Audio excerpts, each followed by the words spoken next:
Hari ini udaranya mendung, windy, berangin, dingin. Kenapa ya jadi dingin lagi, Tak? Menjelang belum bulan musim panas. Kita lihat nanti musim panasnya panas atau dingin juga. Ini udah Mei akhir, enggak deh, pertengahan Mei udah. Masih dingin aja. Ya udah, apa kita deket gunung? Enggak juga ya. Enggak juga sih, lurus kayak gini. Malahan di kota lain hujan terus setiap hari. Iya, ini kita menuju ke sekolahnya anak-anak dulu.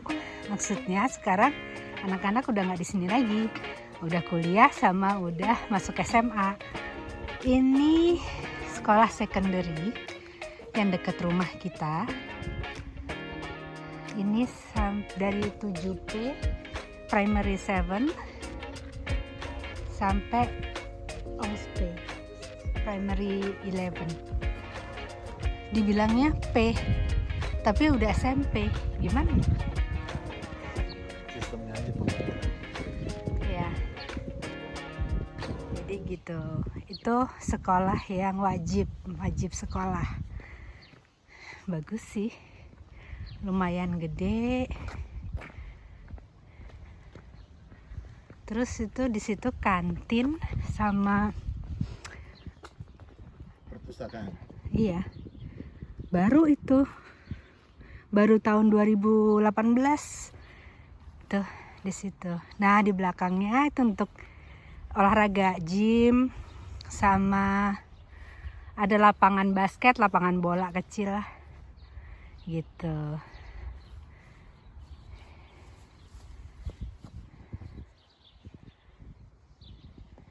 Sinilah sekolahannya. Nih tempat kantin sama perpustakaan. Atasnya perpustakaan, bawahnya kantin sekolah. Terus belakangnya dong. Belakangnya tuh gunung.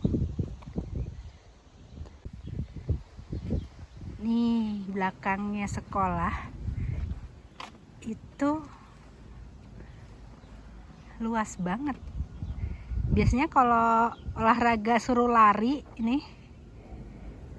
larilah di sini anak-anak.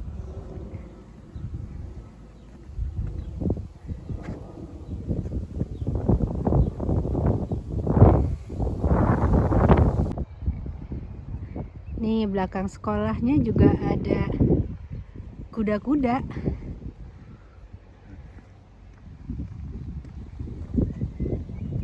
Banyak kudanya, ada yang kecil, ada yang gede.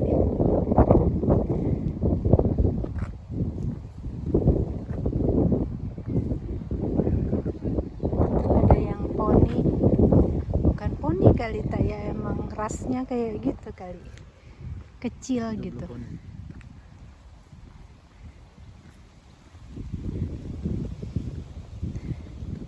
Nih ada yang lagi makan rumput. Rumputnya makannya keluar sih.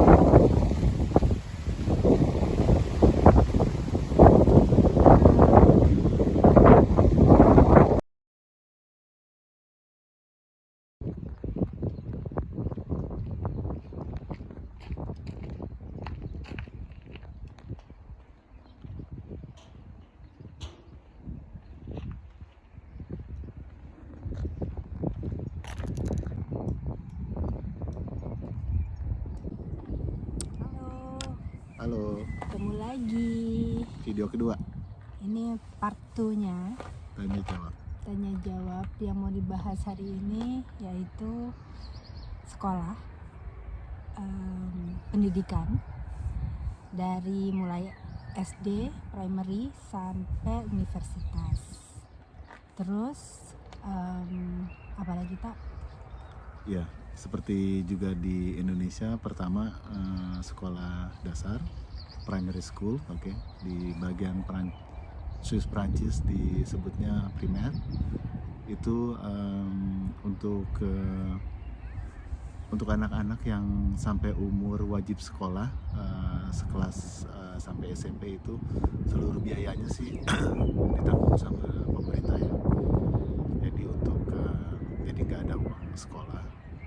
Juga untuk sampai buku tulis sama alat-alat tulis itu juga ditanggung dari pemerintah. Buku-buku textbook juga ditanggung. Tapi ini untuk public school ya, dengan catatan bukan sekolah swasta.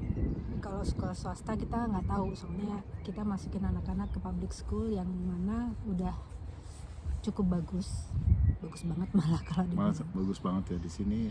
Malah ada pemikiran kalau anak-anak yang masuk sekolah swasta itu sebetulnya anak-anak orang kaya atau ya anak-anak yang nggak mau ngikutin sistem pemerintah. Soalnya kalau sistem pemerintah itu di sekolah pemerintah itu ada penjuruannya biasanya cuman disebutnya BP sama VJ. Itu BP itu untuk yang anak-anak yang masuk ke SMA, nerusin SMA. Terus masuk ke kuliah. Kalau untuk yang BJ itu untuk yang biasanya itu masuk ke sekolah kejuruan, tapi juga bisa pindah jalur sebetulnya. Sorry tadi di stop sebentar, soalnya dingin ternyata. Harus pakai jaket. Oke, diterusin soal pendidikan. Oke. Tadi sampai mana ya? Ya, untuk yang sekolah di masih tingkat dasar ya, untuk yang wajib itu biasanya pemerintah itu naruh anak-anaknya sekolah yang sekitar tempat tinggal mereka. Jadi tujuannya nggak ada biaya tambahan untuk transportasi. Mayoritas seperti itu. Ada juga beberapa anak sih yang tinggalnya rada jauh, tapi biasanya mereka tuh sekolah di tempat tinggal mereka. Jadi Dekat. rayon gitu. Terus untuk biasanya di beberapa musim itu ada juga studi tour dari sekolahan, misalnya yang ke museum atau mereka ngelihat opera, ngelihat acara-acara kesenian. Itu biasanya ada biaya tambahan gitu ya. Ya sedikit sih, sebetulnya semuanya udah di cover, tapi biasanya ada tambahan untuk mungkin makan siang. Atau mungkin kalau misalnya nginap kayak misalnya camp ski atau ski camp kalau winter, itu ya ada tambahan sedikit buat nyewa ski segala macam. Tapi overall sebetulnya udah ditanggung semua sama biaya perginya sama sekolah. Jadi sekolah itu kan dapat subsidi dari pemerintah. Ya sebetulnya itu uang pajak kita juga. Jadi muter-muternya ke kita lagi sebetulnya ya. Gitulah bedanya. Kalau di sini uang pajaknya ketahuan kemana. Gitu. Nah itu tadi SD sampai SMP ya. Yang di sini sekolah wajib itu obligatoire bilangnya. Itu dari mulai primary sampai secondary-nya itu SMP. Nah setelah SMP itu dijurusin. Mau nerusin ke SMA atau di sini disebut gimnas atau mau apprentice gitu.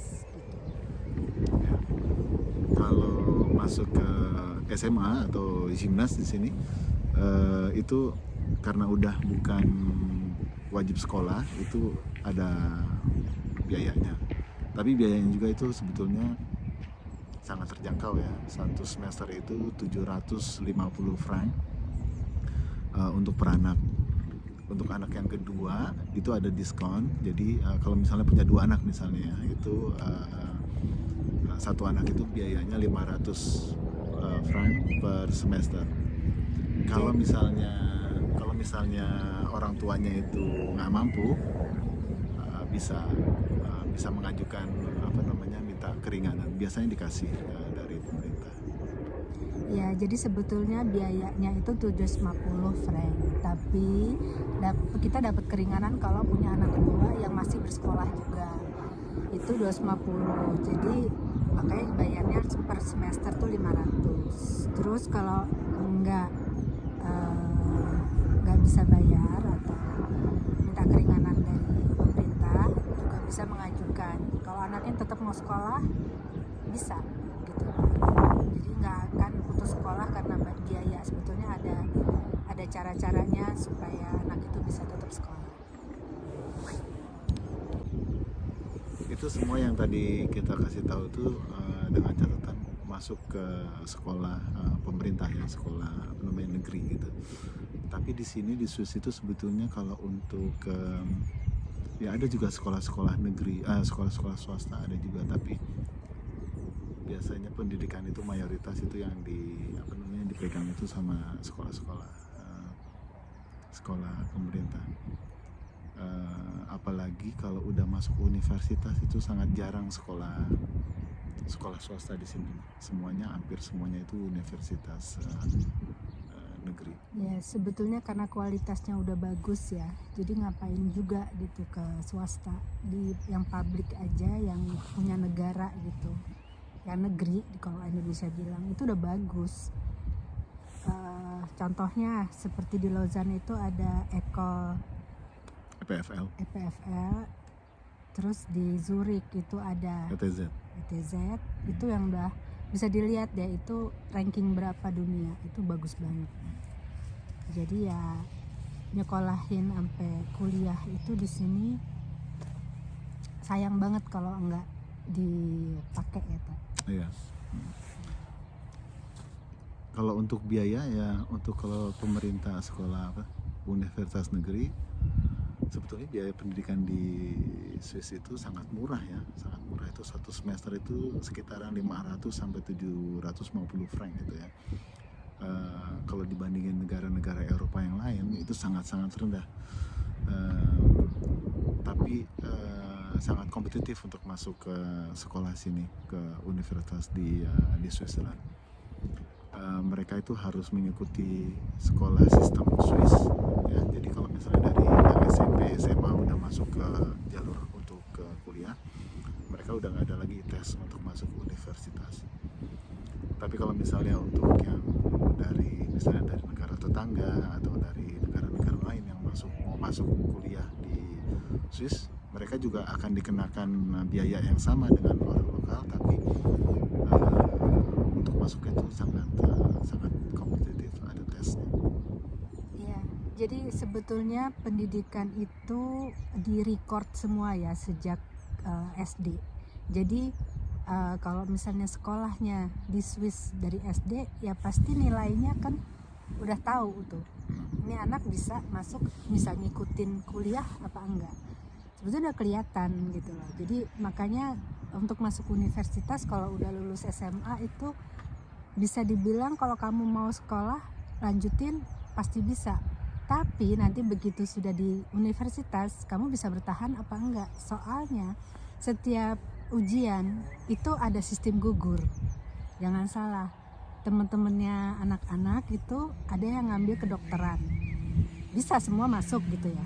Tapi begitu ngikutin perkuliahan 1 semester ujian ada yang gugur, dan itu nggak sedikit sih. Jadi eliminasi gitu sistemnya. Siapa yang bisa bertahan sampai tahun terakhir sampai lulus, ya itu bisa bertahan, berarti emang secara akademis dia bisa gitu. Ya. Itu nyambung yang tadi ya, untuk yang sistem eliminasi. Sistem eliminasi itu biasanya di universitas di Swiss itu untuk tahun pertama, untuk habis 1 semester atau semester kedua, biasanya yang bertahan di sekolah itu cuma 50%. Jadi secara alami mereka akan tereliminasi karena memang sistem sekolahnya sangat kompetitif.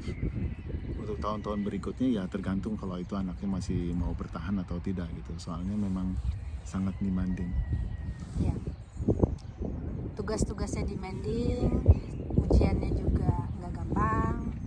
Ya jadi siapa yang bisa bertahan sampai tahun terakhir, ya syukurlah gitu, bisa lulus. Terus biasanya sih langsung nerusin ke master ya Kak? Ya, itu biasanya karena di Swiss itu semua sekolah negerinya itu udah integrasi ya satu sama lain itu. Jadi kalau misalnya sekolahnya di Geneva atau ke bachelor degree-nya, terus kebanyakan anak-anak itu langsung ngambil master degree.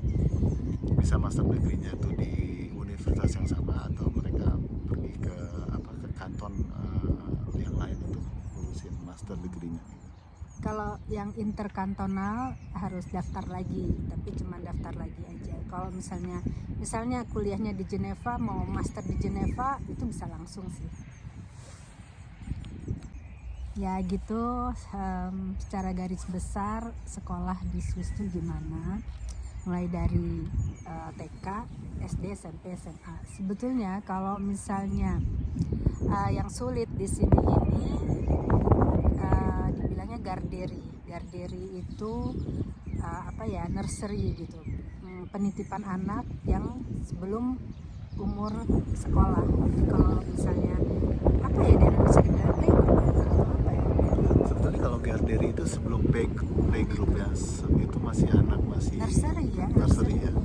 Soalnya kan banyak orang tua yang dua-duanya bekerja, ibu dan bapak bekerja, jadi anaknya dari bayi itu dititipin gitu. Di sini cuti hamil cuman berapa? 6 minggu. 6 minggu. Nah 6 minggu berarti abis itu kan anak harus dititipin. Nah itu waduh benar-benar susah itu sebenarnya. Sebelum kamu hamil harus sudah booking. Soalnya nggak gampang dapetin tempatnya dan harganya pun nggak murah. Sebetulnya menyulitkan untuk ibu-ibu muda yang baru punya bayi ya. Itu kalau mau bekerja lagi itu pusing sebetulnya. Makanya banyak yang nitipin ke neneknya atau ke saudaranya, atau di sini tetangga kita tuh juga terima, dibilangnya mamong de jour. Jadi ibu yang hari-hari nerima penitipan anak gitu. Tapi ya gitulah konsekuensinya, ya masing-masing punya pilihan ya, itu mau nitipin anaknya di mana. Oke, jadi untuk masalah bahasan pendidikan kita sudahi sampai sini aja. Kalau ada yang mau ditanyain boleh tulis aja di komen.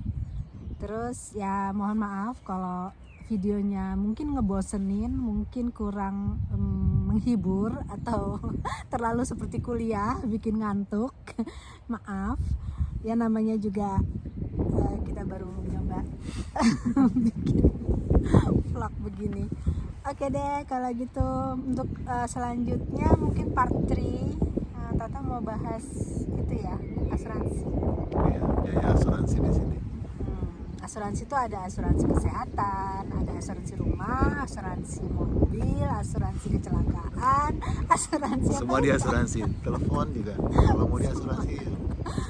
Gitu. Tapi kita nggak ambil semuanya, nggak bayar semuanya, yang pokok-pokok asuransi aja yang wajib ya. Oke deh. Oke dah. Oke, bye.